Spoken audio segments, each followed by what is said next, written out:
you know what? I really need to bring my tripod. Really need to remember to bring my tripod because it's on the, there's like a TV stand. It's like a TV on a stand right there, and that's what I have the camera balanced on right now. It's not really super effective, as they say in a certain video game that young people tend to play. I have some stuff to talk about. First of all, the weather cooled down. I've got the windows closed right now. There are these awful, like louvered windows, which are the worst kind of windows. They're even worse than casement windows. But, you know, beggars can't be choosers, especially when you're in the Park Service. Yeah, the guy I work with and live with told me that it was really hot here on my days off, which is I love when that works out. When on my days off, it's nice and warm, and then it cools down to a comfortable degree when I have to work again. I love that. It's apparently supposed to rain this weekend, which is I'm not actually looking forward to working in the rain, but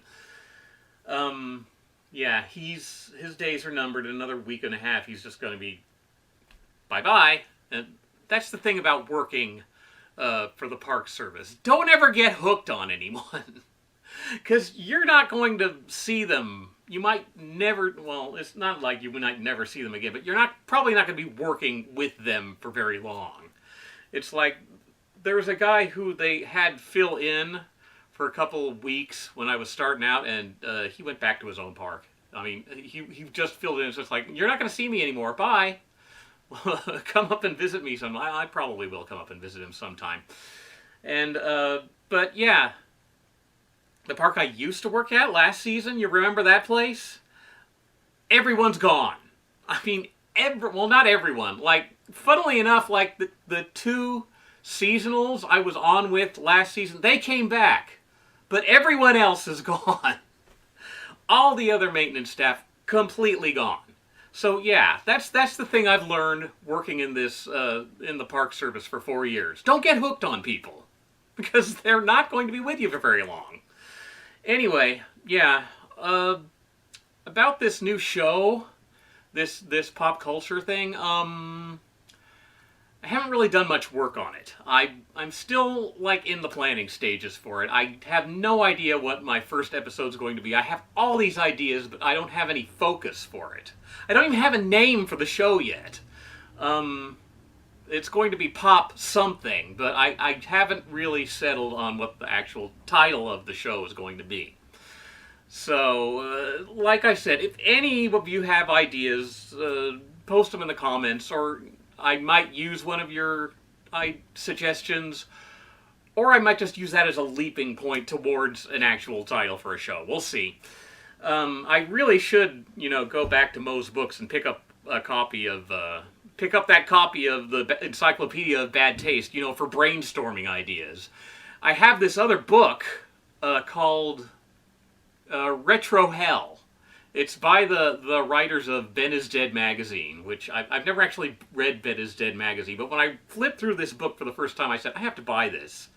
And I'm glad I did, because I never found another copy of this book. It's all about, pop culture, people just brainstorming and remembering trends of the 70s and 80s when they were growing up. So looking back in this book is just such a flashback, and it's a great conversation. It's a great coffee table book, great conversation starter, and it's all this stuff that I'd forgotten about, and just like, oh yeah, I remember that. That's kind of what I want this show to be. I want this to be like that sort of thing. It's like, oh yeah, I forgot about that. That kind of stuff. And of course, there used to be a website called Retroland, which was good for that kind of thing too, but they kind of stopped being good for that kind of thing. But back when they used to have this very busy message board, it was really good for that kind of thing. And of course, TV Tropes is kind of good for that thing, but that's kind of aimed at a younger audience. They tend to be very 90s centric, which is I'm not really very. I wasn't very 90s. I didn't really get into them. I was, spoiler alert, I was kind of grown up by then. Anyway, yeah, and Confirmed Bachelors, I still have, oddly enough, I have like 3 promos in the pipeline. There's one that I'd pretty much written, and I'd completely forgotten about it. I wrote that back when I was still at the old park house. Had I written it then? Well, I might have written it then. I might have written it in the off season, and there's 2 others that I'm working on. So those are going to be in like several stages of completion, and I also have the there's also like several episodes of the actual show that I'm still working on, and I'm still looking for people to collaborate with on that. So that's a thing. Oh, and finally, I have something to taste this week. I went into my beloved 99 Ranch. I didn't do it last week because I'd actually gone in before I came over across the bay to the park. 99 Ranch was closed. I dilly-dallied around too long, and I didn't get anything. But, yeah, Passionfruit Green Tea, what's the name of the company again? E-Ben Passionfruit Green Tea. They also had a Kwang Chuan Passionfruit Green Tea, but I thought, why not try a new brand? Oh, and they also had the Apple Black Tea on sale, so I had to buy one of those. I mean, after I, crowed about it for so long, I had to try it. But yeah, I went for the Passionfruit Green Tea, E-Ben. Yeah, here we go. Ingredient. I-I-N, they misspelled it with 2 I's. Ingredient. Water, sugar, tea, fructose, citric acid, natural flavor, vitamin C, passion fruit juice, contain natural caffeine 200 parts per million down. Expiry date 1 year. That's specific. Oh, it says expires 2016. That's not. Oh, 12/25. So it's December. So by Christmas, this will have gone bad. Anyway, well, by Boxing Day, ooh, yeah, that smells passion fruity. It's very Hawaiian punchy. Let me see what it tastes like.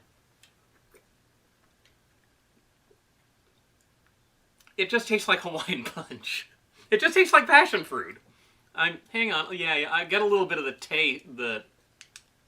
I get a little bit of the tea as aftertaste, but I'm mainly getting passion fruit out of this.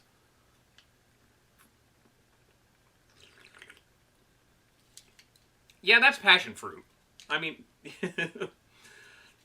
like I said, with green tea, whatever you flavor it with tends to overwhelm the taste of the tea. So if you want, a little more of a blend, you kind of have to go for black tea because green tea just does not have a very strong taste.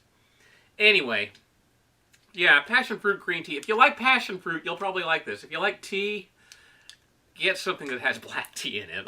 That's all I can say. Made in Taiwan. Anyway, that's all I have for today, so see you around.